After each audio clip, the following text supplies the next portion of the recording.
So I want to pop this in. We've got, I think we've got a couple of Midlands next week which have come in as customer repairs. I think we've currently got 3 customer repairs in. So hopefully we can get those all done during the course of next week. So this is one of our sets, only because we'd never bought one in a box before. This isn't a new set, it's come from a charity shop via eBay.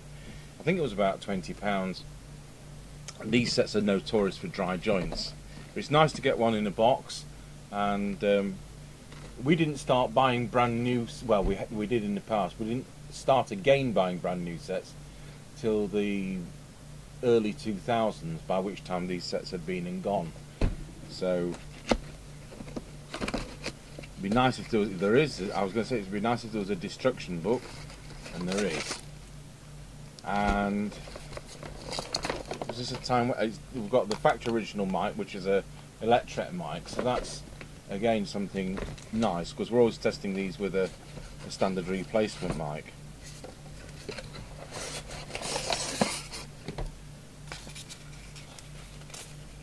I can see something else in here.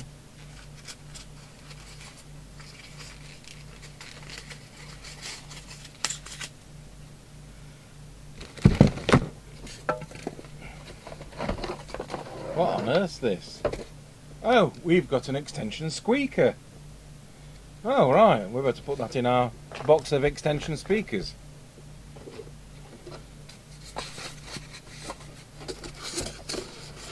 So we've not got all the packaging, but that's not the end of the world. It's nice to have the box. Now we've got a Tate connector on the back of here, and interesting way of doing it, but we've nothing to interface with that, so that can come off. It's not how it's supposed to be. That can go in the vertical filing cabinet,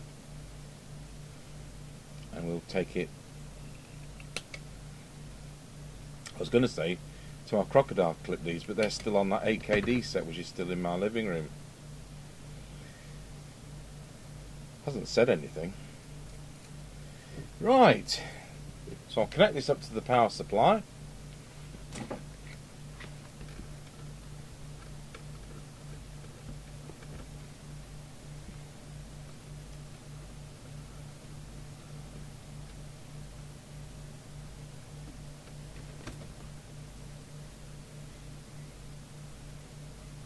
So there we are at 13.8 volts.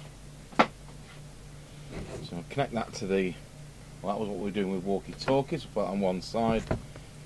I really am wanting to get through some walkie-talkies. I certainly would like to do 1 a week, if not 2 a week, to get down the backlog, because it's not that often that it's really that nice to be walking around doing Mr. Chippy's job with the body cam in the rain. But at the moment it should be okay for him.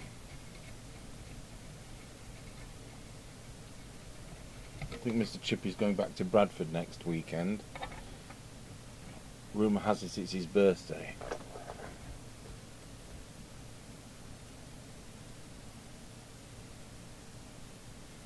Anyway, I bet they haven't got air conditioning at his parents' home, so he'll probably soon be back here for more radio fun.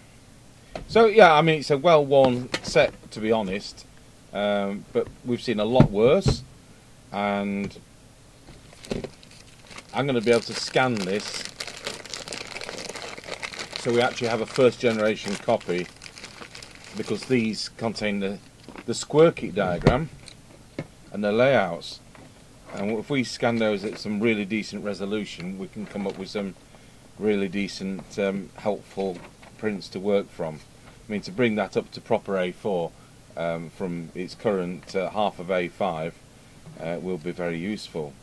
And also in the instruction book, they were always nice, the Midland instruction books, and of course the Maxon ones as well. Sorry, Maxcom ones I should say. Usually, I always love the diagrams of late 70s, early 80s big American yachts of cars, and then there should be some useful glossary of terms. Oh, they haven't put 10100. What a shame. So, oh, we got the guarantee card as well. So who was doing it? Was it Kerno in those days, or still Plustronics? Yeah, it was Kerno then. I went on Google Street View to look at a rather derelict, boarded up shop type, large 2 or 4 shops knocked together at Bristol there, 50 to 54 Minor Road, M-I-N-A. So that's not doing anything at the moment. Wonder how many scrap sets are inside that derelict building. I'd love somebody to urbex that for me.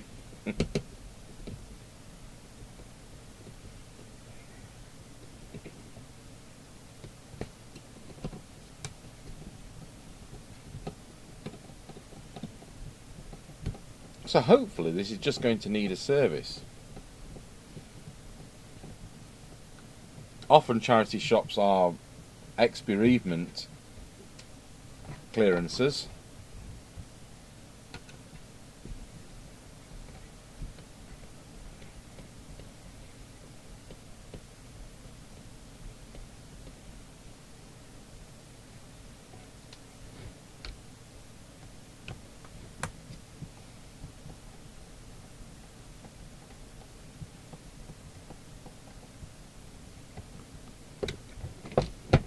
Better put the soldering iron on. I seem to recall these are not a plug-in speaker. So which version? 77099 UK. Because you've got the UK one, I think you've got the D version as well. And the licensing is under CB2781, so it's not PR2794. So I think the set's probably going to be round about 1989, to be honest. So plug the mic in.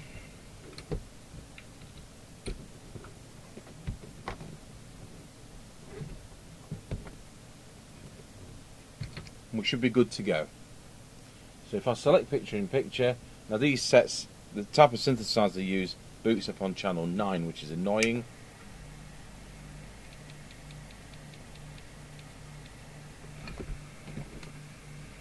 Checking it wasn't up down on the mic. We'll disconnect that speaker. We'll disconnect that power because that clearly shorted it out.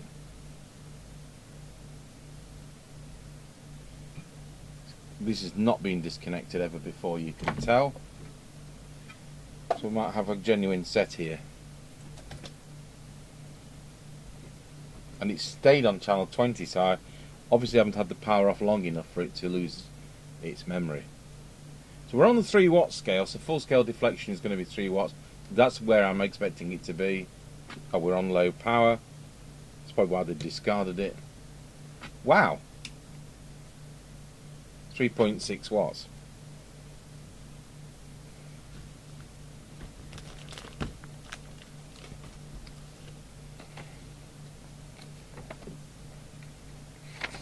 So, have a quick look at the circuit. I could dig my notes out from doing these previously, but this is where we could do with a bigger version.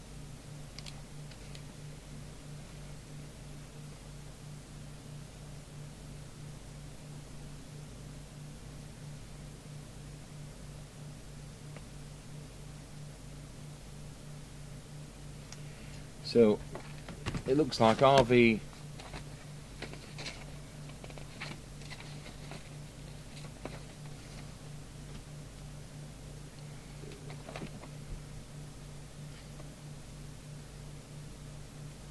RV101 is Squelch.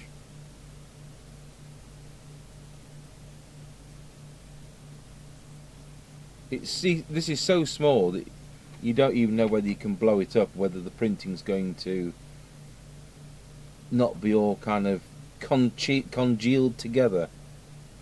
These don't have a meter, do they? So there shouldn't be that many presets. So if 101 is Squelch, we're going to have Squelch and deviation. So we've got 103, 104, 101. So we know 101 Squelch.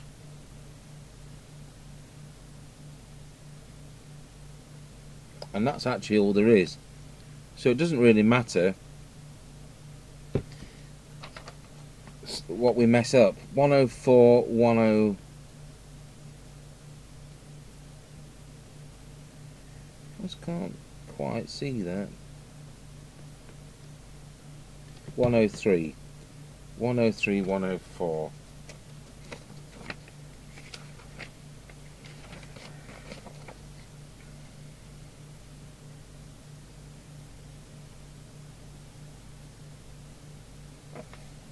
I just can't read it. That's deviation.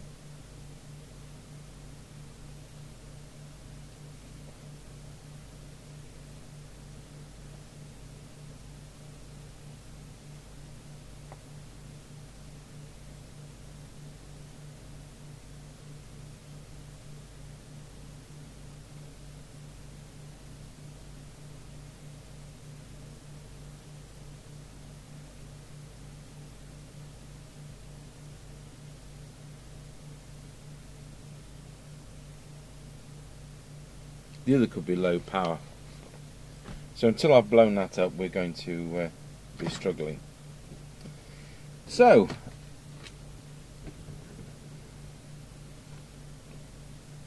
let's see if we can tune this up. We know this is going to be the transmit stage, we know this is going to be receive, and we know that this is going to be the detector, unless I am lying, because we've got the subsystem chip there, the MC3357, and so we've got the 455 filter there, and so we expect that to be the detector. So we'll start by going up those and seeing what happens.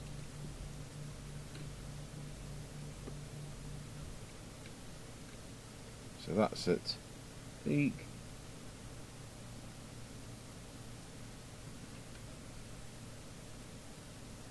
It's not the most stable set in the world, it's wobbling around.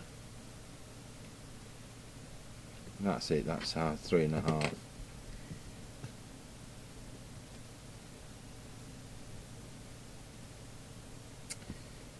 So that doesn't have a core, and it's not supposed to have a core.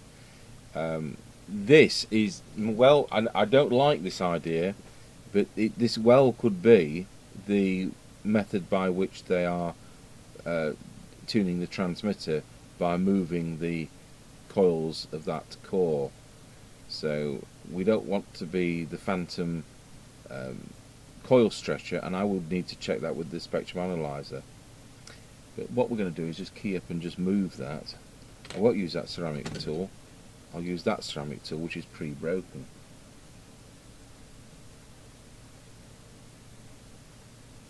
So I'm going to have to check this with the spectrum analyzer. I think we've more or less put that back where it was. And it's still on the 3.5. We're not going to touch any others, but I've clearly read that in Maxon service manuals that is what happens. We'll just check. I would think that's probably low power, so I'll just go on to low power, so switch that in. So here we're now showing just under 300 milliwatts, so hopefully that's low power, but it's not affecting it. Well, that is not going to be low power, and that's Squelch.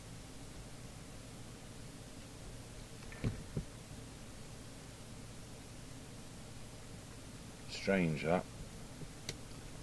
Back to where we were, just make sure it isn't normal power. You know what, it is, it's power. It is normal power. So it does about 3.7. We'll just make sure we're at peak again. It soon drops off, not surprisingly. We'll just check that coil, which clearly adjusts the power. I think they've already got that in its peak position, to be honest.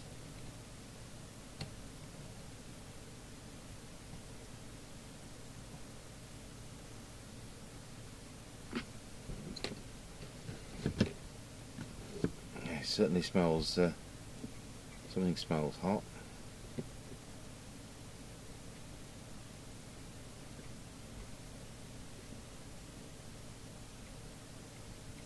Just check that that is tight. You just never know, do you? I'll just switch the power off.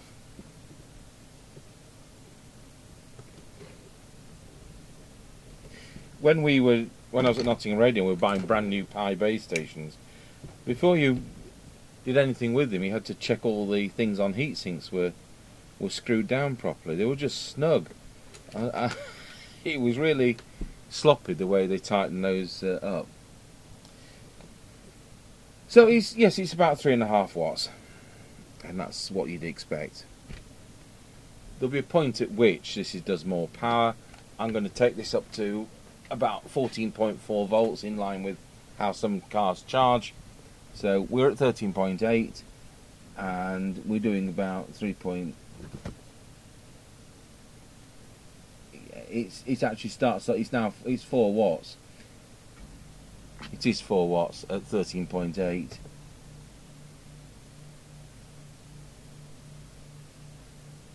Yep. 14.4. It goes to 40. It goes to 4.4 at peak. Yeah. So like a lot of sets, they soon get themselves too hot to carry on transmitting at that power. At the end of the day, sets like this are cheap, and this was an entry model set. They were $39.99 if I remember at the time new.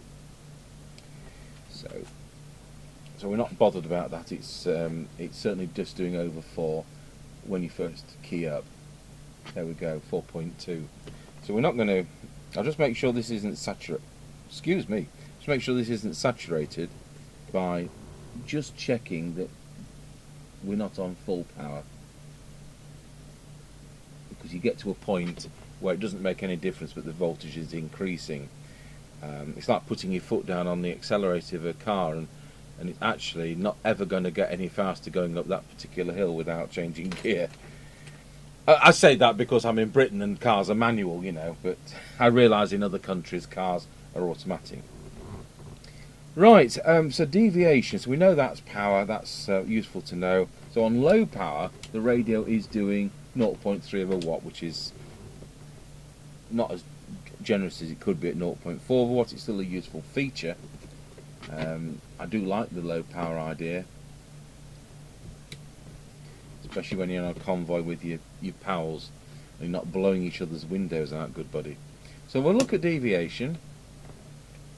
Wallow. It's a bit low, which is what you'd expect. I don't think this set's ever been fiddled with.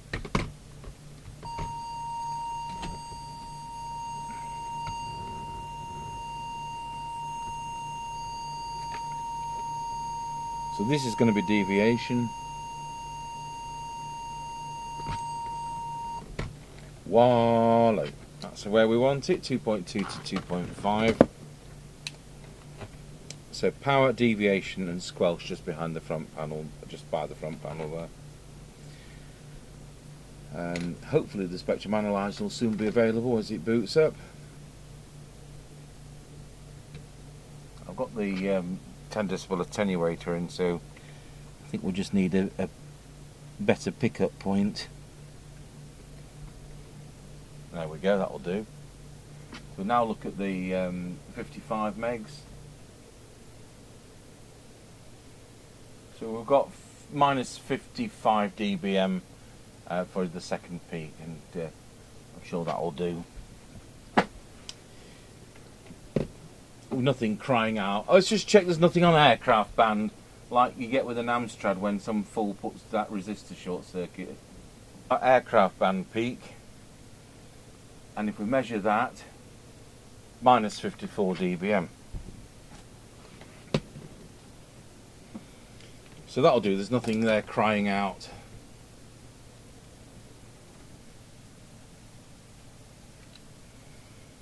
So without a meter, I love radios with no meter.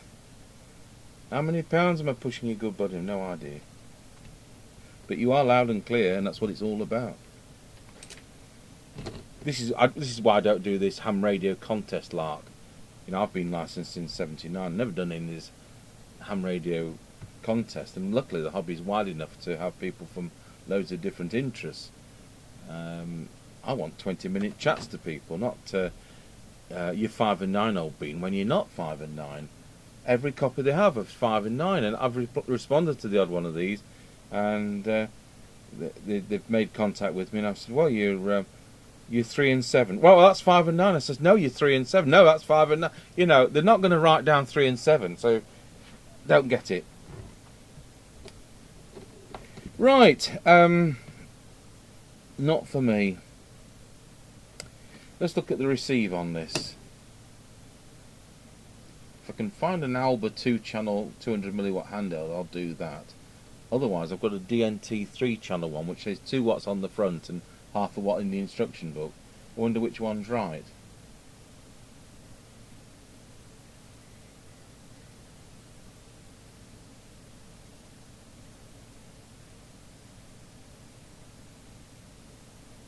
Right, we'll plug the test equipment speaker into the radio. Just like that.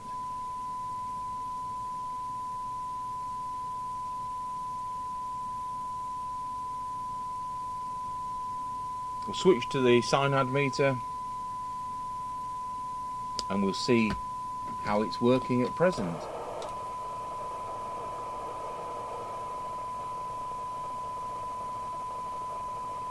It's about 12, so it's currently doing 0.68 microvolts for 12 dB,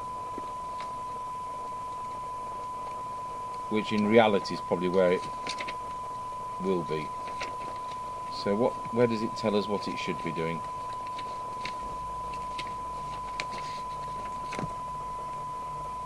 So it's 0.7 microvolts for 10 decibel cyanide. So if we set this to 10 decibels, just like that, the radio is doing 0.595. So it's already exceeding what the manufacturer says.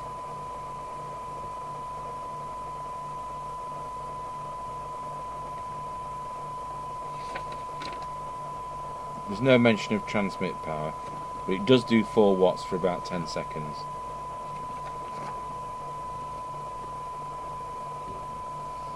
Which is enough for you to go, help, and then wait 30 seconds for your next one. But it makes so little difference, as we've discussed and demonstrated many times before. Okay, so let's see whether we can do the detector on this radio and whether I was whether I was right, as in correct.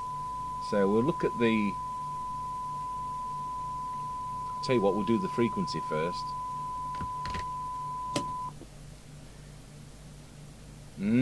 Slightly low. Within spec, but slightly low. So we'll just pop that on frequency. Should be 79125. Will it be the wrong way, I take it? No, the right way, but miles.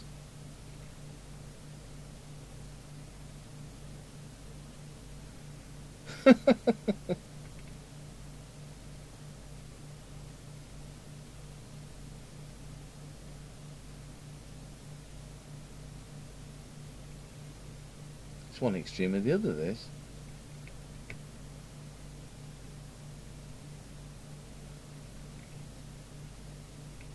I think it's time to spin this round and clean it.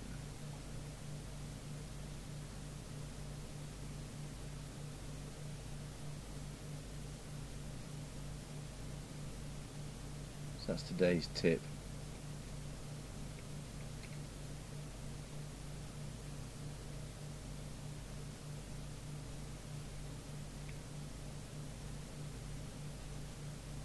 I like them just slightly high, but we may not achieve that.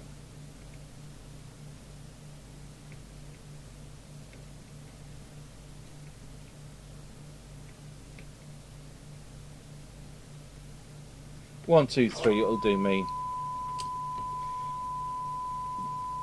So, that might have affected the receive as well, but we're here to do this now. So the detector, I prefer to use the metal tool for this, subject to finding it. Right, well, let's see if the plastic tool fits. Sorry, ceramic. So we've got S9 equivalent on the signal generator, and we need to just show you this on the oscilloscope, take the bench light off, and hopefully you can see that waveform, and we're wanting maximum recovered audio. It was spot on, so that's nice. So we'll go over to the cyanide meter again.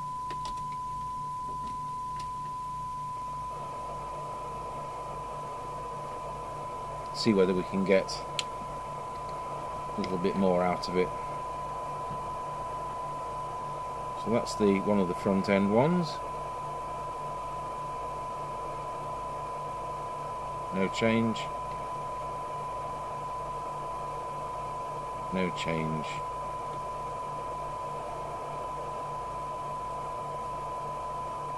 Little tiny change there.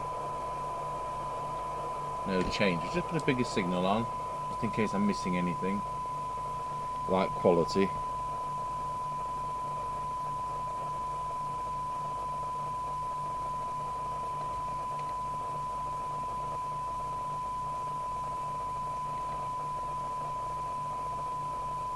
Okay.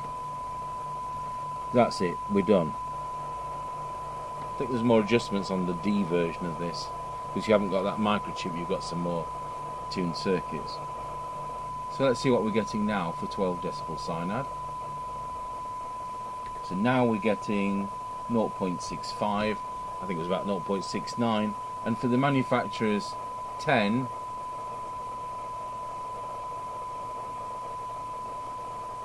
is 0.585. So we've just knocked the top off the iceberg. It works very well, really. I don't think we're going to have any trouble doing our scratchy corner test. So that's it. It's time to put the lid back on. That was easy, without all those meter faff adjustments. Oh, we need to do the squelch, so just check that. We're going to turn the squelch to full. Put this on the attenuator control so you can see what I'm doing. We're going to park the signal generator at 0.3 of a microvolt and switch it off to standby. So we've got the radio squelch to full. Turn the signal generator on. 1 microvolt, 2 microvolts, 10 microvolts, 30 microvolts, 100 microvolts. I want it to come in at that. 300 microvolts. It's coming in at 800 microvolts, something like that. Well, that's too rough.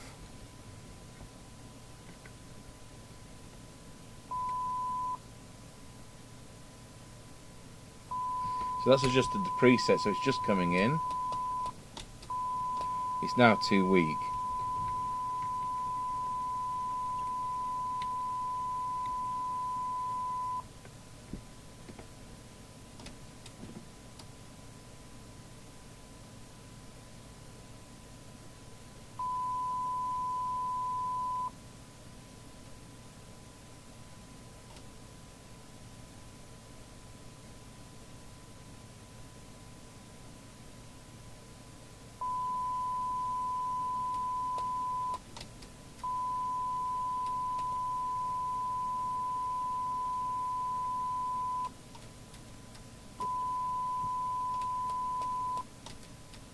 Coming in now to 100 microvolts, exactly where I wanted. That took some balancing. So now we'll put the signal generator back to standby, turn the squelch down, and set it to threshold on the front. There we go. It's a bit too hovering there. So we'll now try putting the signal generator on, see where it comes in. So it's coming in at 0.3 of a microvolt, and it's leaving at 0.19 of a microvolt. So that's very good. And just out of interest, just turn the squelch down. We already know what the cyanide reading is. Let's just see what we can hear the set down to.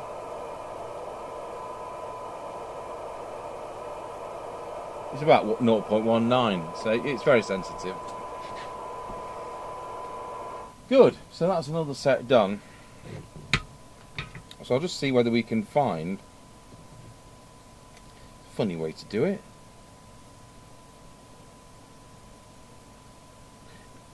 We'll see if we can find an Alba 2-channel handle. We should have one, but because there's building work happening here, a lot of stuff's still in storage. And handhelds are useful, are easy to put in those really useful boxes.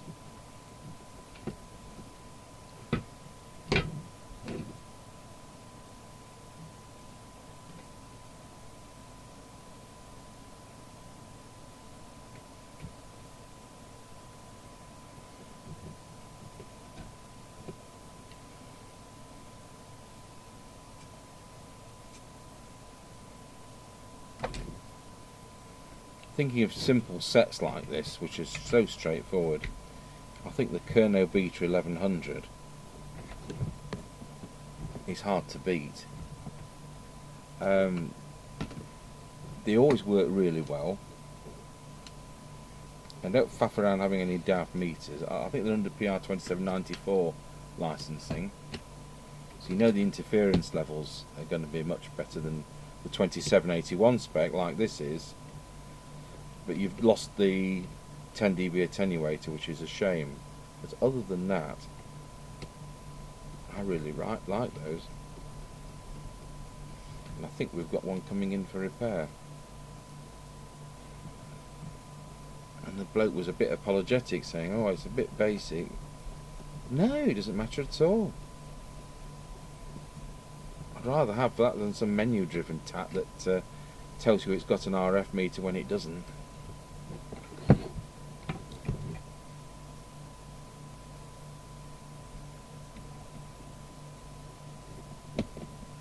So we'll just pop this on the aerial. It's Sunday. I've just done I've only got the one church service today, which was at Wilsford, which is the village where Scratchy Corner is. It's 12:10, so perhaps everybody's having their Sunday lunch. But we'll just see whether we can find anybody on the air. We can't usually.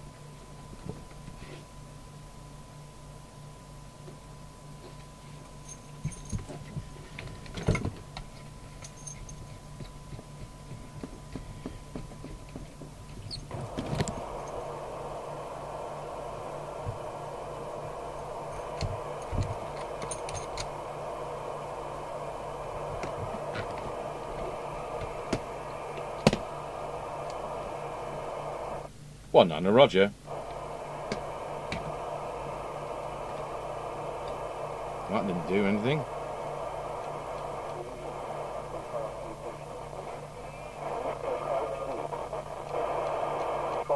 It's firing through some trees. I'd love to take a picture of it because it's ace quiet.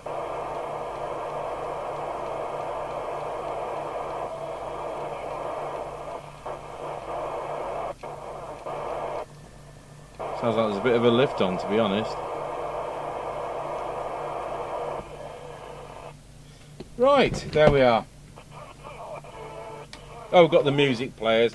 I expect that's Nottingham coming through. I may as well turn it off. So we're doing on the air test when we can fit that in, and hopefully we'll get a walkie-talkie done later on today as well.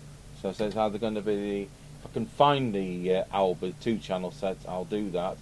Otherwise, I know where the DNT 3-channel set is, which says on the box 2 watts, but says in the instruction book half a watt.